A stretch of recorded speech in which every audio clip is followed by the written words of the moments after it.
ఇక తిరుమల కల్తీ నెయ్యి కేసులో ఇద్దరు నిందితుల్ని సిబిఐ నేతృత్వంలోని సిట్ అధికారులు కస్టడీలోకి తీసుకున్నారు. నెల్లూరు జిల్లా జైల్లో ఉన్న నిందితులు సుబ్రహ్మణ్యం, సుగంధ్ను తిరుపతికి తరలించారు. రుయా హాస్పిటల్లో వైద్య పరీక్షలు నిర్వహించారు. అనంతరం ఇద్దరు నిందితుల్ని అలిపిరి దగ్గరున్న సిట్ కార్యాలయానికి తరలించారు. వీరిద్దరిని 5 రోజుల పాటు సిట్ ప్రశ్నించనుంది.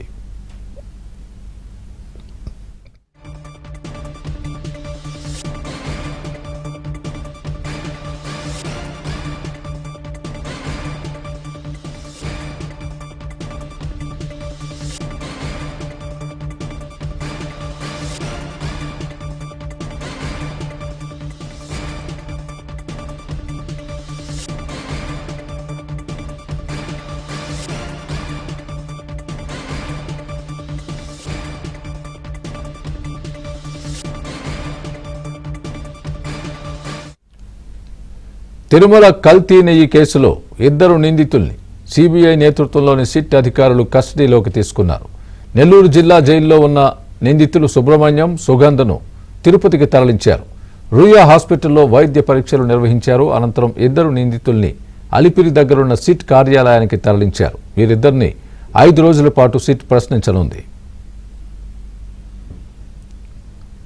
ఇదే అంశానికి సంబంధించి పూర్తి అప్డేట్ మా ప్రతినిధి దినేష్ చెప్తారు. దినేష్, చెప్పండి, ఏంటి కల్తీ నెయ్యికి సంబంధించి, లడ్డూలో కల్తీ నెయ్యి వాడకానికి సంబంధించి మరో ఇద్దరు నిందితులు, వీరి పాత్ర ఏంటి? దీనికి సంబంధించి పూర్తి అప్డేట్ ఇవ్వండి.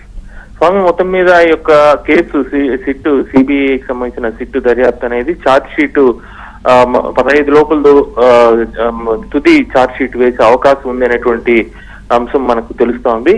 అయితే ఒక కీలకమైన విషయం ఏంటంటే ఈ రోజు కస్టడీకి తీసుకున్నట్టు నెల్లూరు జైల్లో ఉండేటువంటి వాళ్ళిద్దరిని కూడా కస్టడీకి తీసుకున్నారు. ఒకటి మాజీ టీటీడీకి సంబంధించినటువంటి జిఎం, మార్కెటింగ్ జిఎం, ఇతను జిఎం గా ఉన్నప్పుడే ఈ యొక్క కేసులో జరిగిన అక్రమాలన్నీ కూడా జరిగింది. మరోవైపు సుగంధి ఎవరైతే ఉన్నారో బోలో బాబా డైరీకి ఈ యొక్క కెమికల్స్ ద్వారా నెయ్యి తయారు చేసేదానికి ఆ కెమికల్స్ సరఫరా చేసినటువంటి కీలకమైనటువంటి వ్యక్తి. ఈ డైరీలకన్నిటికీ కూడా అతను కెమికల్స్ సరఫరా చేశాడు. మామూలుగా ఏ డైరీకైనా పాలు సరఫరా జరగాల. అయితే వైబీ సుబ్బారెడ్డి టీటీడీ చైర్మన్ గా ఉండేటప్పుడు 5 మార్పులు చేస్తూ తీర్మానం చేశారు. 5 మార్పులు చేసిన తర్వాత పాలు సేకరణ 1 లీటర్ కూడా లేకుండా కూడా నెయ్యి సరఫరా చేసేటువంటి అర్హతని ఆ బోలేబాబా డైరీ కావచ్చు, వైష్ణవి డైరీ కావచ్చు, ఇవన్నీ కూడా పొందడం జరిగింది.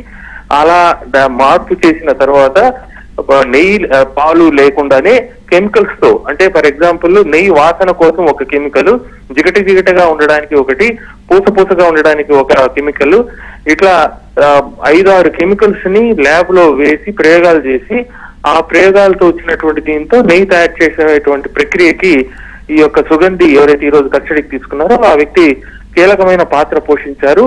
టన్నులు అంటే లారీలు బోలేబాబా డైరీకి ఇతను ఈ కెమికల్స్ సరఫరా చేశారు. ఈ మొత్తం కేసులో ఈ సుగంధి అనే వ్యక్తి చాలా కీలకమైనటువంటి వ్యక్తి. అంటే ఇద్దరిని కలిపి, అటు మార్కెటింగ్ జిఎం ఒకవైపు, ఈ సుగంధి ఒకవైపు, ఇద్దరిని కూడా ఒకేసారి కస్టడీకి తీసుకోవడం ద్వారా 5 రోజులు కస్టడీలో ఉండబోతున్నారు. ఈ 5 రోజుల్లో కీలకమైనటువంటి ఇప్పటికే మొత్తం డేటా అంతా కూడా సిట్ దగ్గర ఉంది.